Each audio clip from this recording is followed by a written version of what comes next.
오늘 저는 마태복음 7장 7절에서 12절의 말씀을 가지고 송구영신, 구하고 찾고 두드리라는 제목을 통하여 하나님의 말씀을 증거하고자 합니다. 오늘은 2023년 마지막 날인 12월 31일 주일 예배입니다. 이제 내일이면 2024년 새해가 밝습니다. 많은 사람이 새해가 되면 새해 뜨는 해를 보면서 새로운 마음을 가지고 다시 시작하려고 합니다. 2023년은 다사다난한 해였습니다. 사실상 지난 5월에 WHO에서 코로나19의 종식을 선언하면서 이제 모든 것이 정상으로 돌아올 것이라고 생각했습니다. 그러나 전 세계적으로 우로 전쟁이 장기화되면서 전쟁은 2년째 접어들었지만 종전되지 않고 있습니다. 그리고 우로 전쟁과 함께 28 전쟁이 나면서 세계는 전쟁의 소용돌이 속에 빨려가고 중국은 대만에 대한 공식적인 침공을 공식화하면서 하나된 중국을 외치고 있습니다. 중국은 하나 된다고 외치고 있습니다. 이런 가운데 세계 경제는 수렁에 빠져들어갔습니다. 심각한 인플레이션과 함께 미 연준의 급격한 금리 인상으로 우리나라의 금리도 오르면서 많은 사람들이 어려움에 빠졌고 우리나라는 또 금리를 많이 못 올리니까 또 심각한 물가 상승이 일어나고 있습니다. 이러한 가운데 현재 우리나라의 중견 건설사가 워크아웃을 신청했다고 합니다. 워크아웃이란 부도가 나거나 부실로 인해 위기에 빠진 기업을 회생할 가치가 있다고 생각되는 기업을 다시 일으키는 것입니다. 하지만 워크아웃이 받아들일지는 미지수입니다. 그 기업이 무너지면 도미노가 될 수도 있습니다. 평택의 건설 현장에 나간 한 성도가 몇 달째 임금을 받지 못했다고 합니다. 그래서 어떻게 했으면 좋겠다고 힘이 쭉 빠졌습니다. 그런데 이렇게 어려운 한 해가 지나갑니다. 그래서 새로운 마음으로 새해를 맞이하기 위해 많은 교회가 송구영신 예배를 드립니다. 성탄절보다 더 크게 드리는 교회도 있습니다. 송구영신이란 한자어로 에서 유래한 것입니다. 그래서 송구영신은 원래 송고영신이었습니다. 먼저 온 구간을 보내고 새로운 신관을 맞아들이겠다는 뜻입니다. 그런데 어떤 사람들은 구간이 명관이다. 그래서 구간이 더 나아 신관보다 옛날이 더 좋다고 하는 사람도 있습니다. 그러나 세월은 흐르게 되어 있고 한 번 흘러간 시내와 강물은 다시 돌아오지 않습니다. 바다로 흘러가야 합니다. 그러니 새로운 마음으로 맞이하고 축하해야 합니다. 그런데 보통 교회에서 송구영신 예배는 정확하게 오늘 12시에 0시가 딱 되면 그것도 막 1분 1초도 늦으면 안 돼요. 12시에 종이 딱 치면 그때부터 예배를 딱 드려요. 그런데 성경의 하루의 시작은 언제입니까? 해질 때 하루가 시작된다. 창세기 하나님께서 천지를 창조하실 때 저녁이 되고 아침이 되니 그러니 저녁이 되어야지 해가 딱 지면 하루가 시작되는 거예요. 새해가 오는 거죠. 하루의 시작은 저녁부터 시작하는 것이 성경적입니다. 그래서 하루의 시작을 드리려면 무슨 예배를 드려야 돼요? 저녁 예배를 드리는 것이 성경적입니다. 그러나 저녁에 매일 모일 수 없으니 가정에서 가정 예배로 드리면 하루의 첫 시간을 드리는 것 같은 것입니다. 그래서 가정 예배를 드려야 돼요. 어느 때부터는요? 새해에는요.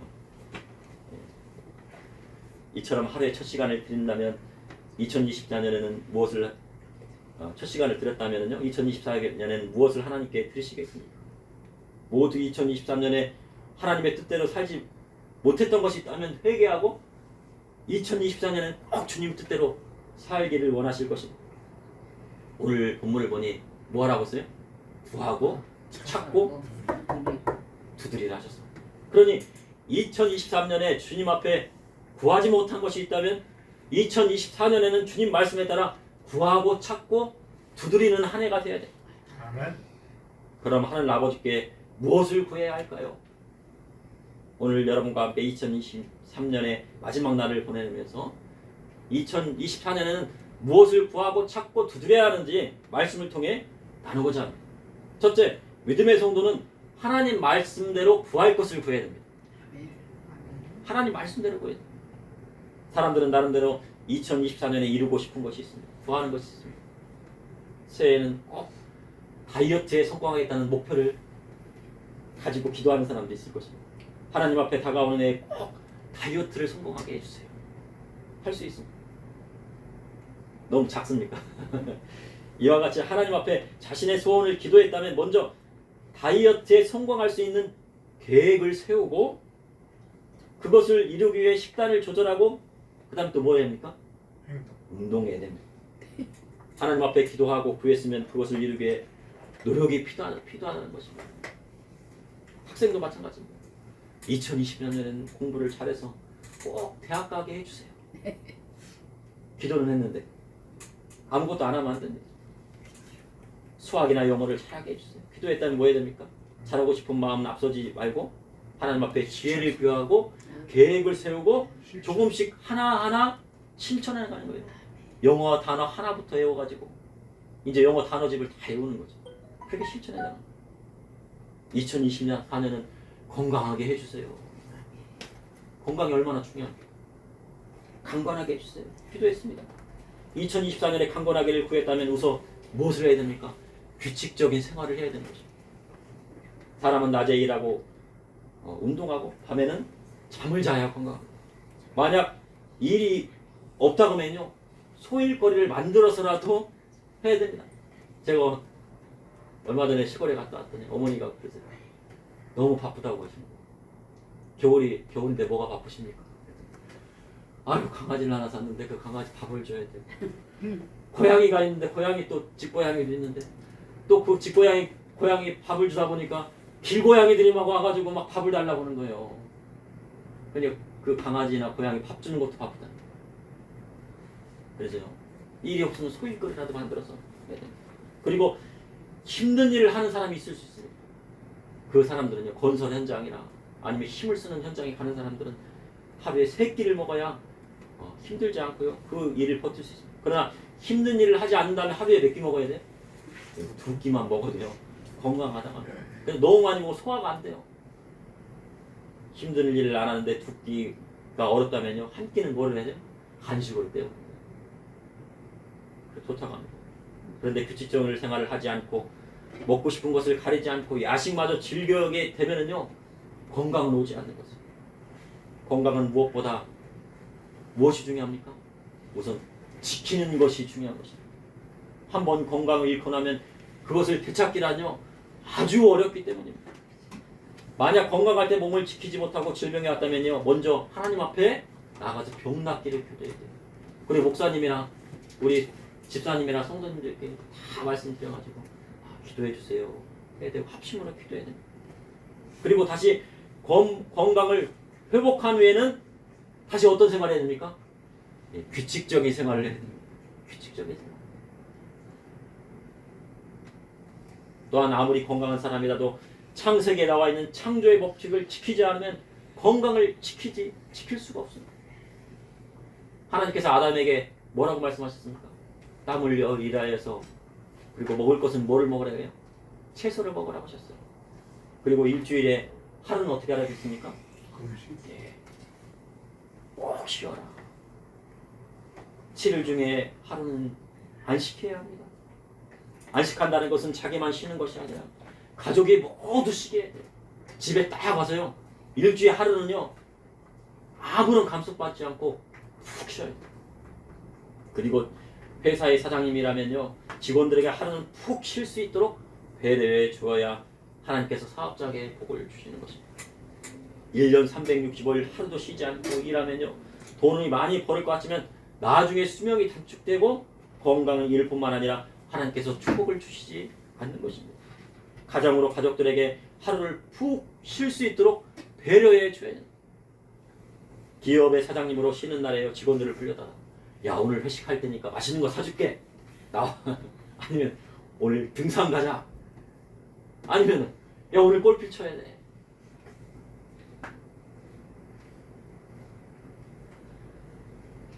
직원들에게 쉴 시간을 주지 않으면 하나님께서 그 기업을 어떻게 하신다고요? 강제로 쉬게 하십니다. 너도 직원들 쉬게 안 했지? 그래 내가 강제로 쉬게 해줄게. 그럼 어떻게 됩니까 기업이? 예. 사람이 돈에 눈이 멀어요. 돈만 쫓다가요 하루도 안 쉬고 결국 건강을 잃고 강제로 쉬게 되는 일이 생기게 되는 것입니다. 그래서 기업의 사장님은 직원들이 가족들과 함께 하루를 푹 쉬도록 해야 하는 것입니다. 목회자도 마찬가지입니다. 교회의 일을 시킨다고 해서요 성도들에게 가족과 함께 쉴 시간마저 봉사시키고 성도들이 일주일에 하루를 가족들과 푹 쉴 수 있도록 돕지 않는다고 하면 하나님의 말씀대로 교회를 치리하게 내가 하고 있는지를 깊이 생각해 봐야 되는 거죠. 그래서 목회자는 무슨 일을 줄여야 돼요? 교회 일을 줄여야 돼요. 교회 일을 줄이고. 그러면은 교회를 줄이고 어떤 일을 해야 됩니까? 하나님 앞에 예배 드리는 것에 집중하게 할 수 있도록 하는 것이 목회자의 일이에요. 예수님께서 마리아에게 뭐라고 하셨습니까? 마르다는 뭐를 해요? 막 집안일하고 음식 막 준비하는 일, 막 봉사하는 일을 많이 했는데, 근데 마리아에게는 뭐라고 하셨어요? 예수님 말씀을 거기서 듣고 있더라 이거예요. 그러니까 예배에 집중했다는 얘기예요. 교회 일보다 예배에 집중해야 돼. 그것이 더 문제다. 그것을 하는 일이 뭐예요? 목회자가 해야 돼요. 10계명의 제4의 안식일을 거룩하게 지키라 하셨습니다. 내 가족뿐만 아니라 직원 그리고 가축까지도 일을 시키지 않고 내가 고용한 이방인 외국인 노동자라도 하루는 자유를 주고 푹 쉬게 해야 돼. 그리하면 하나님께서 그 가정과 사업장을 번창하게 하십니다. 그리고 믿음의 성도에게는요, 정년이 없어야 돼요. 정년은 어떤 것입니까? 요즘은 명예퇴직 같고요. 40대 중반에도 명예퇴직 하고 50대 중반에도 명예퇴직 하고 공무원이라도 60세, 63세면 다 퇴직해요. 근데 믿음의 성도에는 정년이 있습니까? 없습니까? 없어야 됩니다. 한 지방대학의 총장님의 간증이 마음에 와닿았어요. 여의도 순복음교회 장로님이었던 강석규 총장님은요, 일평생 대학과 벤처기업 육성에 힘을 썼다고 그래요. 한때 이 대학이요, 김성애 사모님 아세요? 예. 그래서 음악대학의 학장님이셨어요. 저도 어떻게 보면요, 김성애 사모님의 제자였습니다. 제자요. 김성애 선생님 막 그 피아노 막 치는 거 제자들 가리키면 제 옆에 갔고요. 아, 교수님 저 그 피아노 치는 것 좀 구경해 좋겠습니까? 근데 김성애 사모님이 얼마나요? 그 나긋나긋 하신지요. 대학 다닐 때요, 김성애 사모님한테 뭐라고 이름을 지어줬냐면요, 아니 빨리 설교 시간을 줄여야 되는데 원래 엄마라고 했거든요. 엄마가 저 얼마나 잘해주시면 제자들한테 다른 교수님들은 막 그냥 막 책이 날라가고 막 그러는데 그 교수님만큼은 정말 신앙적으로 인격적으로 모범을 보이시더라고요. 그런데 이 대학의 총장님, 강석규 총장님이 65세의 대학 총장직을 은퇴하고 그 아들 강일고 총장님에게 세웠어요. 아, 내 65세 됐으니까 총장직을 내려놔야 되겠다. 그러니 총장님 생각에는 65세까지 일을 하면 되었지 얼마나 더 일을 하겠는가 생각하고 아들에게 물려준 것입니다. 그런데 현재 총장님이, 그 총장님이요, 전 총장님이 몇 세냐면요, 95세가 되었는데 정정해요. 95세가 됐는데 하나도 허리도 안 꺾고 딱 꼿꼿하게. 그러니 그때 아들에게 일찍 대학을 물려주고 일을 놓았던 것에 대해서 후회를 하고 계신다고 합니다. 총장직을 내려놓은 지 얼마가 지났습니까? 30년이 지났으니 그 기간에 계획을 세우고 일을 더 했다면 더 많은 발전을 하지 않았겠는가 생각하십니다. 30년이라는 세월이 주어진다고 하면 결코 그 시간은 짧지 않은 거예요. 우리 성도님께 30년의 시간이 더 주어진다고 하면 무엇을 하시겠습니까? 강산이 3번 편할 시간. 이제 베이비 부모 세대가 지나가고요, 은퇴를 맞이하고 있다고 합니다. 그래서 힘은 있는데 60세가 되었으니 은퇴하니 제2의 인생을 준비하지 못한 사람이 많다는 것입니다. 내가 은퇴하고 무엇을 해야 할지 준비를 못했대요. 근데 어떤 분은 막 스키 강사도 하고 무슨 말도 타고 승마도 하고 뭐 여러 가지 자격증을 땄어요. 그런데 성경은 뭐라고 하셨습니까? 구하라 그리하면 너에게 주실 것이요, 찾으라 그리하면 찾아낼 것이요, 문을 두드리라 그리하면 뭐라고요? 열릴 것이라고 했어요. 제2의 인생이 내게, 이 인생에 내가 무엇을 해야 할까요? 제2의 인생이 이제 곧 다가오시는 분도 있고 기다리는 분도 있을 텐데 그때는 어떻게 하실 겁니까? 구하고 찾으라 하십니다. 한 대학의 교수님으로 퇴직하신 의사 선생님이요, 거의 이제 막 나이가 막 다치셔갖고 이제, 근데 퇴직 후에 연금으로 생활하지만 돈이 부족한 것이 아쉬웠다고 하는 거예요. 노인이 되니 뭐가 부족해요? 이전엔 노인이 되면 뭐 쓸 것이 없다고 생각하시는데, 젊은 사람들 노인 되시면 뭐 쓸 것이 없어. 근데 저희 어머니 보니까요. 쓸 일이 많더라고요. 쓸 일이 많으세요. 노인들이 쓸 돈이 더 많이 필요하다는 거예요. 그래서 여러 가지 일거리를 찾던 중에요. 최근에 뭘 했냐면요. 유튜브에 강의를 열으신 거예요. 그래갖고 강의를 하고요. 또 그 유튜브에 강의를 여니까 어떻게 해요? 강의 섭외가 들어요. 그리고 그것에 가르치고 인터넷 통해도 상담이 들어오면 또 상담을 받아요. 의사 선생님이니까. 그리고 의학에 관련된 책도 쓰고 그리고 자서전도 기록하고 있는 거예요. 자서전. 자서전은 누구나 다 기록할 수 있잖아요. 자기의 있었던 일평생을 그거 쓰려면요 얼마나 걸릴까요? 어떤 분은 책 3권을 써도 부족하다는 분이 있어요. 인생이 좋았든 싫었든 좋지 않았든 그것을 딱 남겨놓으면요 자손들이 그걸 보여 우리 할머니가 이렇게 살아셨구나, 할아버님께서 이렇게 살아셨구나, 그렇게 할 수 있는 거예요. 그러니 시간이 부족할 정도랍니다. 이처럼 공부는 학교 다닐 때 하는 것이 아니라 평생 하는 거예요.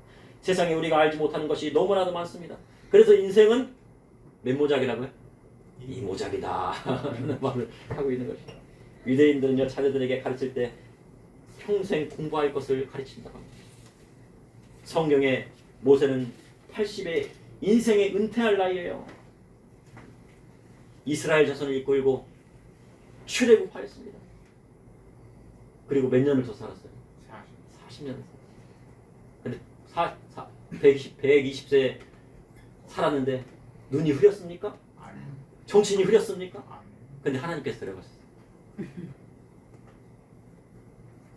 그것은 하나님께서 비전을 주셨기 때문에 이제는 유튜브나 인터넷을 통해서요 정치 평론만 해도요 먹고 사는 시대가 되었어요.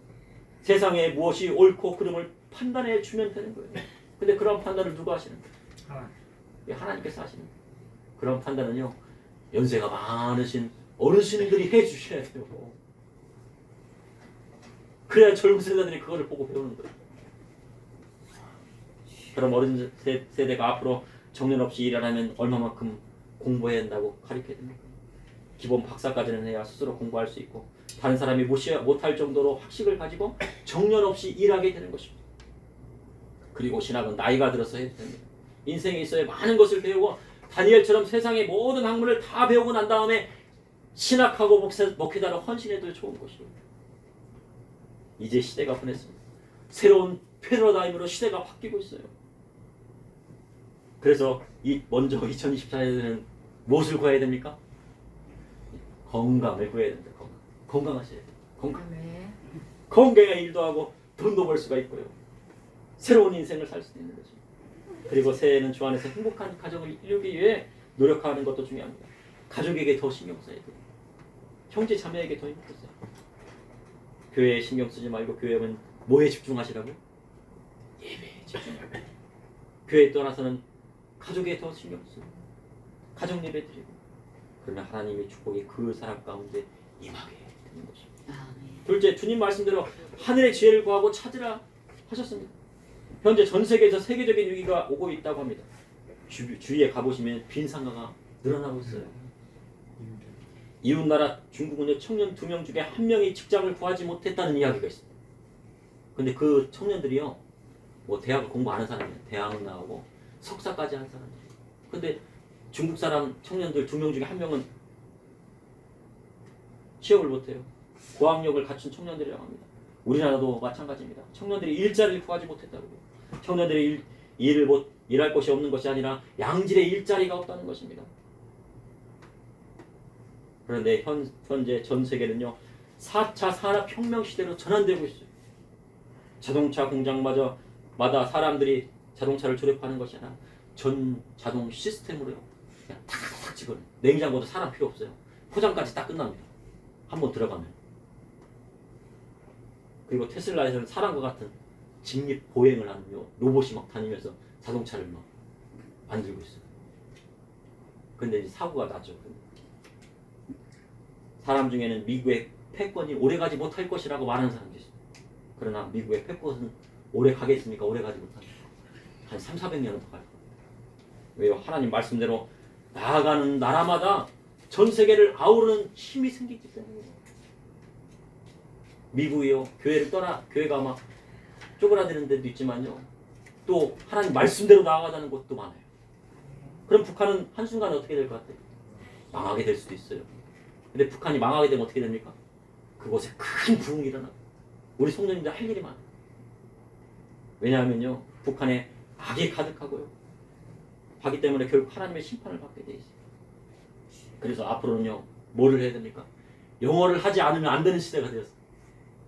한글 성경을 100번 읽었으면 지겹잖아요. 그러니 뭐를 읽어야 돼, 이제요? 영어를 읽어야 돼요.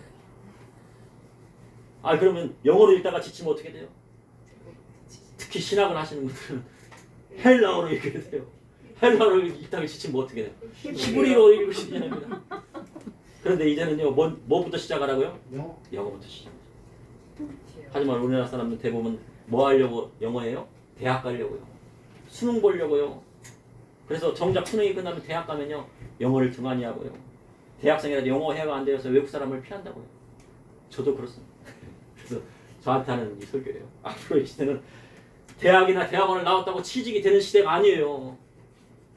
우리 후손들이요, 다음 세대 어린 세대들이요, 대학 나왔다고 취직될 것 같아요? 박사 나왔다고 될 것 같아요? 안 되는 시대가 되었어요.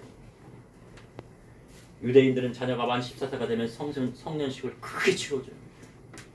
그리고 자녀들에게 무슨 방법을 가르치냐면 돈 버는 방법을 가르쳐줍니다. 물고기를 잡는 법이 아니라 물고기를 잡아주는 것이 아니라 물고기를 잡는 방법을 가르쳐줘야 합니다. 이는 구하라, 찾으라, 두드리라 한 주님의 말씀과 상통한 것입니다.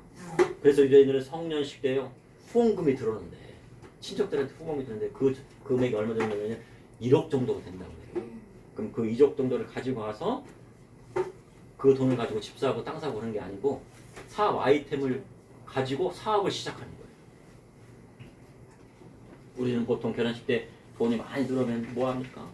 결혼식 치르는 비용 치러야 되고 집 구하는데 비용 다 씁니다.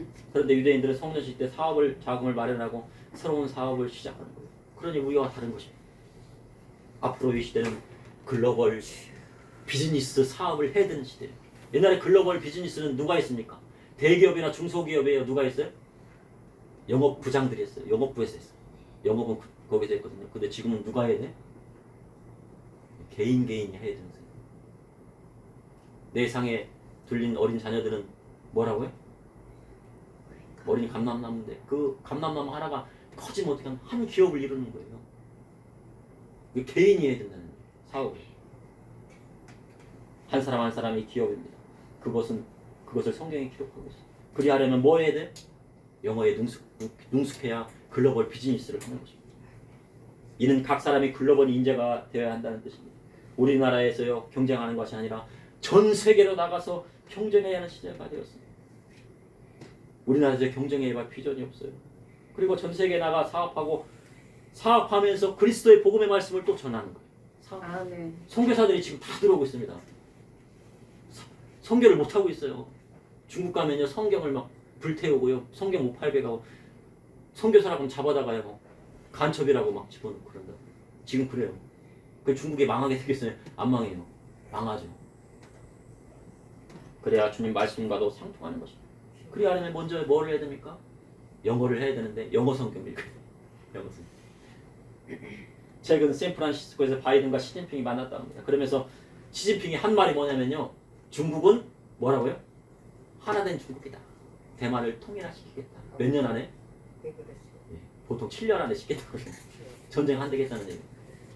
시진핑이 대만을 침국을 공식화했는데 그것은 이유는요, 태평양에 대한 무역권을 장악하기 위한 거죠. 대만만 정복하면요, 태평양으로 나가는 길이 열리거든요. 근데 미국의 전 세계 패권을 장악한 것은 2차 세계대전 당시 영국의 전쟁 물자를 대주었고 태평양 전변에서요, 일본군을 물리쳐버렸어요. 미국의 군함이 일본군의 군함보다 적었다고. 근데 그것을 이겨버렸어요. 그러면서 전쟁을 승리하면서 미국이 태평양을 장악했기에 전 세계 패권을 쥐게 된 거예요. 우리 동남아 이 태평양의 패권을 얼마나 중요한지 모릅니다. 그러니 중국이 대만을 통일할 태평양으로 나가는 길을 열려하는 것입니다. 그러나 세계의 패권은 아무나 가지는 것이 아니에요.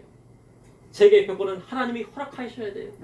하나님 말씀대로 나가는 나라가 세계 패권을 가는 거예요. 우리나라가 미국을 뛰어넘으면 어떻게 됩니까? 하나님 말씀대로 미국보다 더 하나님 말씀대로 살면 세계 패권을 가지게 되었어요. 근데 우리나라 봤을 때 그렇게 하나님 말씀대로 나아갑니까? 아직 못 나가고 있잖아요. 패권이 못 오는 거죠. 이와 같이 돈 버는 능력도 하나님께서 주시는 것입니다. 그리고 주님 말씀대로 구하고 찾고 드리는 자에게 주시는 것입니다. 하늘의 지혜는 주님 말씀대로 말씀을 듣고 행하는 자에게 주시는 것입니다. 그럼 현재 전 세계에 오는 가난을 극복하려면 어떻게 해야 됩니까? 전 세계 가난이 오고 있대요. 심각한 인플레이션이 오고 있대요. 일본은 잃어버린 30년을 통해 40년을 가고 있는데 일본이 망하고 있대요. 그 대단한 일본이. 망하고 있어요. 우리나라 못 따라와 이제. 먼저 부모님을 공경해야 되고 먼저 하나님을 공경해야 되고 작게는 부모님을 크게는 또 부모님을 공경해야 돼요. 집과 재물은 조상들에게 상속받는 것이라고 잠언은 기록하고 있습니다. 그러니 부모님께 집과 재물을 상속받는 것은 받지 않고는요. 가난을 극복하기 어려운 시대가 되었다는 것입니다. 그래서 믿음의 성도에게 상속은 나쁜 것입니까? 나쁜 것이 아닙니까? 나쁜 것이 아닙니다. 누가 상속해 주었다고 하면요. 큰 기업 상속했다면 아유 잘했다. 아들에게 주었다면 잘했다고. 성경에 나와 있잖아요. 상속해 주라. 근데 우리나라는 그걸 나쁜 것으로 생각해요. 그렇다고요. 재산을 상속받기 위해서 부모님을 공경하라는 것이 아닙니다. 왜 부모님을 공경하라고 하신 겁니까? 하나님 말씀을 믿고 그 말씀 행하는 것이 즐거워서 부모님을 공경할 때 하나님께서 축복 주시는 거예요. 재산 받으려고요. 그런 아들들이 있어요. 재산 받으려고 공경했다가 부모님이 돌아가시니까 그 재산 가지고 어떻게 해요? 싸우고 난리가 나는 거예요. 그럼 하나님 축복 줄 수가 없어요. 세상에는 부모님께 많은 재산을 상속받았다 하더라도 하나님 말씀대로 나가지 않고 조상에게 물려받은 재산과 집을 한순간에 날아가는 경우도 생기더라는 것입니다. 그러니 성도는 자손들에게 물질을 물려주지 못했다고 하면 뭐를 물려주라는 거예요? 신앙의 유산, 믿음의 유산은 꼭 물려줘야 돼요. 성경에서 물질보다 믿음의 유산을 더 물려받고자 했던 사람이 누구였습니까? 야곱입니다. 야곱이 이삭에게 물려받은 거 있습니까? 다 누가 받았어? 에서가 받았잖아요. 맨 땅에 해등했잖아요. 그런데 결국 어떻게 됐어요? 믿음의 유산을 물려받으니까 한 나라의 이름 이스라엘, 한 민족의 이름 이스라엘. 그래서요 자손들에게 성경을 읽혀줘요. 성경 있는데 무슨 성경을 읽혀줘요? 될 수 있으면 영어 성경도 읽혀줘요. 영어 성경 아니면 성경이라도 읽히는 거는 쉽지 않죠. 어렵지 않잖아요. 성경 같이 읽자. 한 장 읽고, 두 장 읽고, 세 장. 또한 다른 사람과 경쟁하지 말고 하늘의 지혜를 구해야 합니다. 최근 우리 주변에요 많이 생기는 게 있는데 무인 아이스크림이 그렇게 많이 생기더라고요. 다 무인 아이스크림이에요. 무인 가게. 야채 가게도 마찬가지예요. 잘 되는 가게가 생기면요 옆에다가 우후죽순처럼 생겨요. 그러니까 서로 경쟁하다가 어떻게 합니까? 서로 망하는 거예요. 우리 주변에 치킨집이 얼마나 많은지 모릅니다. 정년이 되어서요 은퇴를 하면 뭐를 하겠대요? 치킨집을 하겠대요. 그러니 사는 사람은 한정되어 있고 가게는 늘는데 장사는 안 되고 돈만 날리는 경우가 있다는 것입니다. 그러니 믿음의 성도는 남들이 하지 않는 사업 아이템을 가지고 경쟁하지 않아야 사업에 성공하는 거예요. 앞으로는 노인의 인구가 더 늘어납니다. 그러니 어르신들을 막 공경하고요. 어르신들에게 막 서비스를 제공하고 그런 사업들이 더 이제 번창하게 될 거예요. 그리고 사업은 저비용으로 고해를 낼 수 있도록 가족끼리 해야 합니다. 사업을 시작했는데요. 인건비로 다 나가요. 돈이 다 어디로 나가요? 그 돈을 벌 수가 없습니다. 그러니 가족끼리 해야 돼요. 사업. 그리고 사업을 시작했다면 예수님 말씀대로 겸손해야 그 사업이 오래가는 것입니다. 그래야 하나님께서 축복을 주시는 것입니다. 세계적인 부자 워렌 버핏이요. 아침 식사로 그 사람은요 몇 조를 운영하는 사람이에요. 몇 조의 돈을.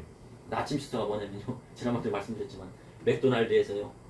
뭐 3, 4천원짜리, 5천원짜리 햄버거 하나 하고요. 커피 한 잔 넣고 아침에 6,000원이면 해결. 그러니 일반 사람과 비슷하거나요?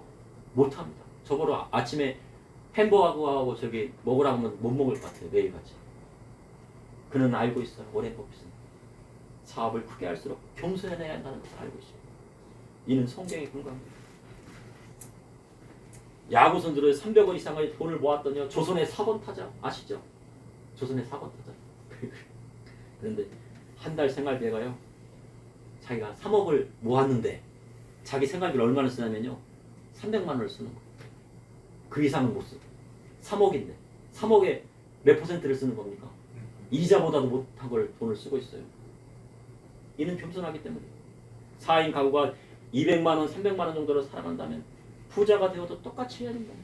그러니 한 달에 4인 가구가 200만 원, 300만 원 사니까 한 달에 한 사람당 얼마로 사는 거예요? 60만 원, 70만 원으로 살아갈 수 있느냐는 거예요. 능력이 있지만 검소하게 사는 것과 능력이 없어서 가난하게 사는 것은 다른 문제입니다. 부자가 되는 것이 문제가 아니라 부자가 되어도 하나님 앞에 겸손하고 검소하게 살 수 있는가가 문제인 것입니다. 그런데 그것을 언제 준비해야 된다고? 새해에 준비해야 된다. 근데 우리 성도님은 다 검소하게 사시고 하나님 앞에 다 하나님 말씀대로 사시니까 분명 새해에는 축복을 주시고. 셋째, 먼저 하나님 말씀대로 나라와 민족을 구할 것을 구해야 합니다. 우리나라의 경제가 어려운 것은요, 전 세계 경제가 어렵기 때문입니다. 우리나라는 수출로 먹고 사는 나라입니다. 그런데 글로벌 경제가 어려우니 같이 어려운 것입니다. 근데 이웃나라 중국의 경제도 어렵다고 합니다. 중국은 수출하는 것이 우리나라가 25%나 의지하고 있었어요. 그러나 우리와 중국은 서로 경쟁 관계에 들어섰습니다. 우리가 만드는 것을 중국이 만들기 때문에요. 이제 중국의 수출해서 먹고 사는 시대는 틀렸습니다. 그러니 이제는 중국의 수출에 기대해서는 안 돼요. 그런데 자꾸 중국과 손을 잡고자 한다는 거예요. 근데 중국은 지금 뭐 하고 있어요? 막 기독교를 핍박하고 성경을 못 만들게 하고 성경을 불태우고 십자가를 뽑아버리고. 그러니 이제 중국은 이제 두 쪽 날림만 남았습니다. 그리고 이웃 나라는 어때요? 일본에는 뭐가 가득합니까? 우상이 가득해요. 고양이니 뭐니 뭐 다 이게 신만. 그러니 어떻게 해요? 아날로그에서 디지털화를 못 시켰어요. 아날로그 수준에 머물렀어요. 무슨 도시방 가는 그런 기업도 지금 망해버렸대요.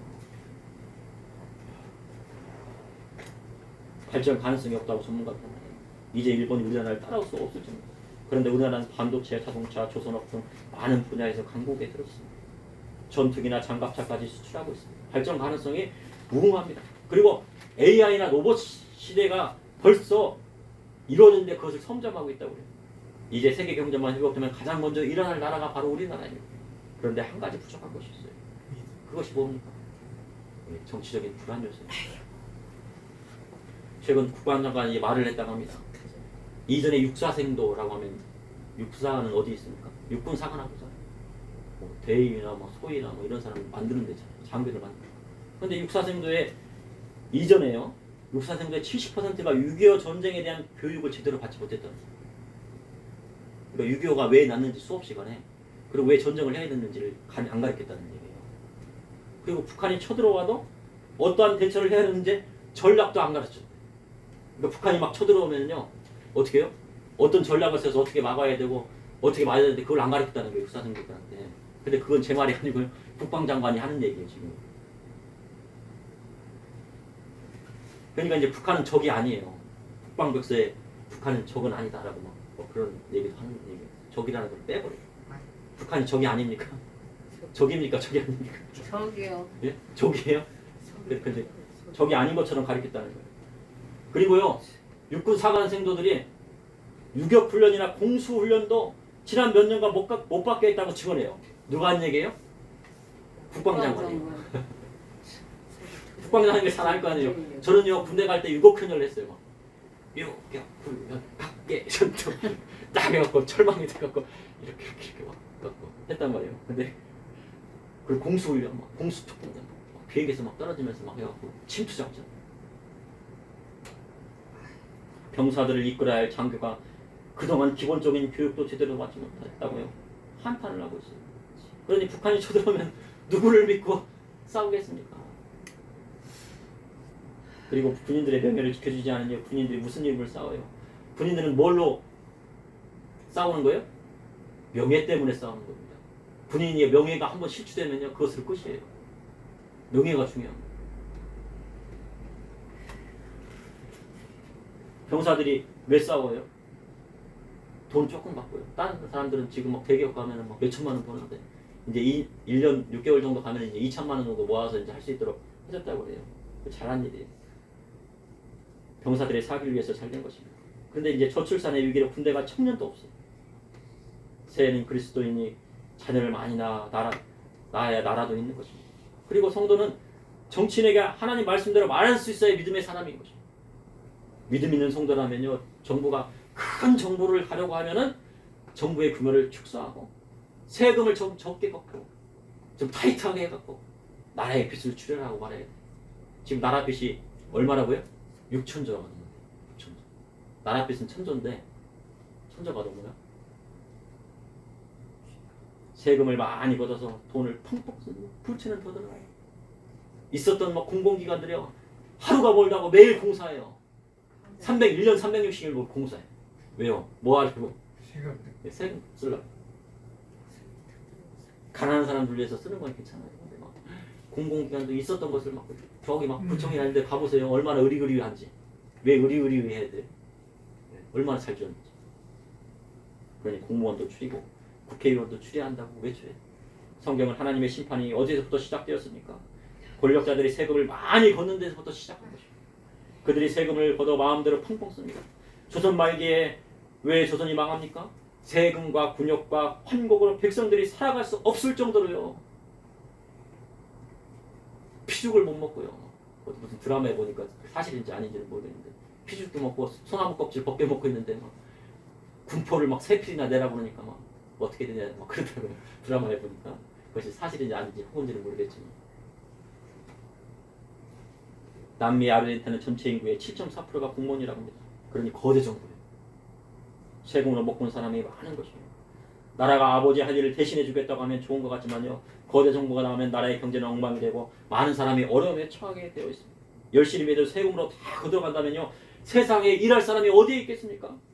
나라에서 주는 돈보다 아버지가 열심히 일해서 돈 벌어서 그 돈으로요 가족이 부양된다면 더 값진 것이고, 아들이 열심히 일해서요 사업해갖고요 부모님께 드리는 돈이 나라에서 주는 돈보다 더 값진 것이에요.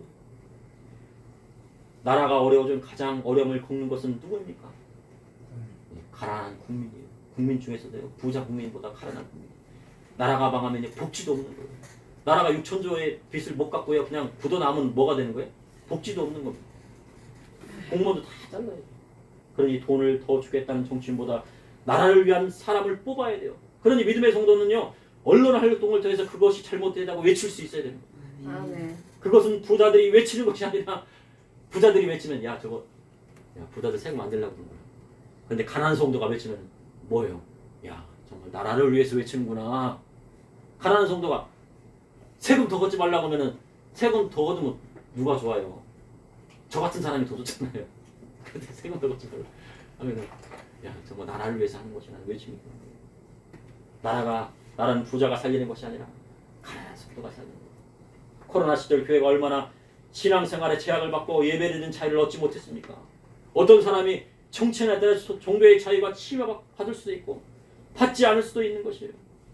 또한 차별금지법을 찬성하고 입법을 추진하고 동조하는 많은 정치인이 있다고 합니다. 그러한 법이 통과되면요, 강론에서 하나님 말씀대로 이렇게 올바르게, 제가 올바른 말씀 전한다는 게 이렇게요, 이런 말씀을 전할 수가 없는 거예요. 전하면 어떻게 잡혀가는 거예요. 저 못 볼 수도 있습니다. 그러니 믿음의 성도는 어떻게 돼요? 나라, 민족을 살리기 위해 투표를 잘해야 돼요.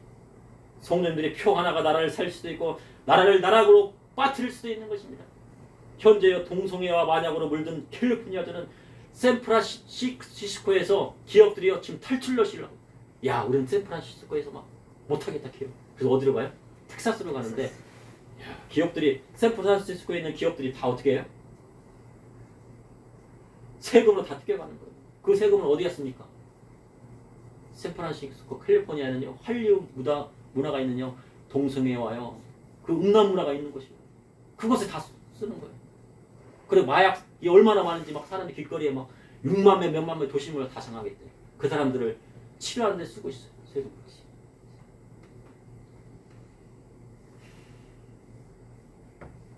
그리고요, 미성년자들이 성을 마음대로 바꿀 수 있는 것이 바로 캘리포니아라고 합니다. 근데 그것을 반대하면 어떻게 부모가 잡혀 들어가 처벌받는 법을 또 통과시켜요.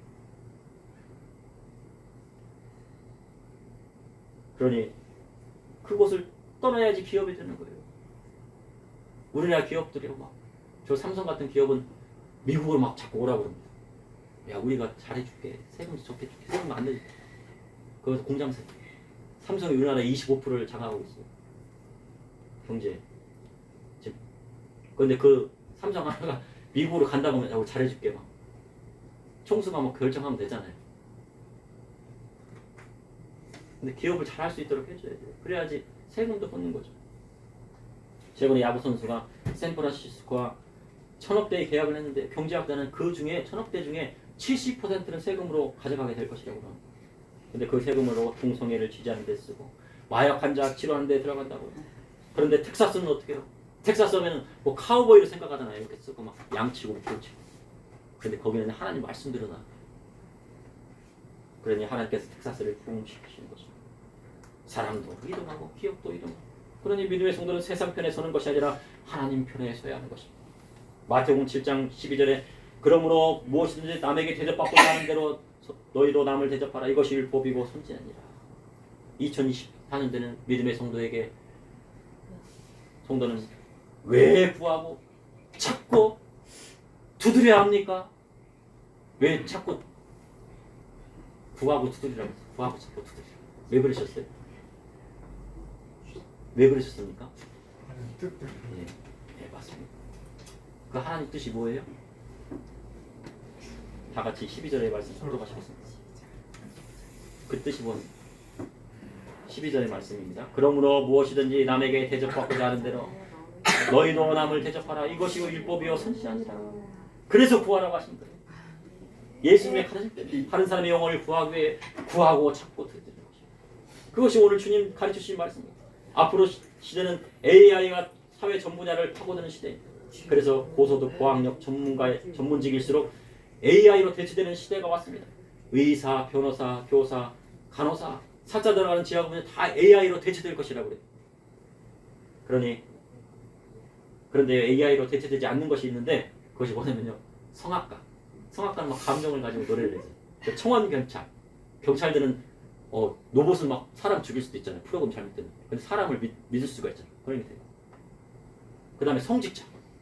목회자는 어떻게 해요? 로봇이 막 설교할 수 있어요. 요즘은요. 챗GPT가 딱 해갖고 AI 구하라 찾으라 두드리라 딱 치면요. 설교문이 딱 나와요. 그래서 이게 딱 갖고 와서 저는 AI 안 썼습니다. 그럴 때는 제가 썼는데 딱 갖고 와서 읽으면 끝나는 겁니다. 다 써져요. AI가. 근데 거기에 뭐가 없어요? 진정성? 예, 진정성도 없고 정직한 것도 없고 은혜도 없는 거예요. 이는 친절하고 사교성이 있고 의사소통하는 능력이 있는 사람, 인간성이 있는 사람, A가 못하는 것을 하는 사람이 남게 되는 시대가 되었다고 해요. 그러니 앞으로의 시대는 주님 말씀대로 남을 배려하고 친절하고 정직한 사람이 취업하는 시대가 올 것입니다. 그리고 그러한 사람을 지금도 기업가들이 정치인 찾고 있어요. 정치인들이 막 이번에 총선대 누구를 공천해주고 싶은데 사람이 없대요. 정직한 사람이 없대. 그래서 막 의사도 데려다 쓰고 저기 축구 선수도 막 데려다 쓰고. 왜? 얼마나 정치인 중에 정직한 사람이 없으면. 예. 그러니 하나님 말씀대로 나가는 자마다 얻게 되고 찾게 되고 열리는 역사가 일어납니다. 그러므로 믿음의 성도 하나님 말씀대로 구할 것을 구해야 합니다. 새해는 주님 말씀대로 하늘의 지혜를 구하고 찾아야 됩니다. 그리고 먼저는 하나님 말씀대로 나라와 민족을 위하여 귀하고 주님 말씀대로 서로 경쟁하지 않고 남을 대접하고 다른 사람 위해 사는 사람이 되어 이렇게 하나님 말씀대로 정직하게 나아가는 사람이 이 시대를 다스리고 통치하는 시대가 될 것입니다. 아멘. 됩니다. 아멘. 우리 성도님이요 앞으로 이 시대를 다스리고 통치하는 우리 성도님이 다 되실 것입니다. 아멘. 새해는 잠시 기도하시겠습니다. 사랑해 주님 오늘도 감사합니다. 오늘 말씀대로 구하고 찾고 드리라는 그 말씀입니다. 저 우리 믿음의 성도님들은 새해 구하고 찾고 두드리고 주님 말씀대로 남을 대접하기 위해 남을 위해 다른 사람들을 구하기 위해 한 영혼이라도 구하기 위해 구하고 찾고 두드리는 저와 우리 성도님 다 될 수 있도록 인도하여 주시옵소서. 아멘. 아멘. 예수님 이름으로 기도합니다. 아멘.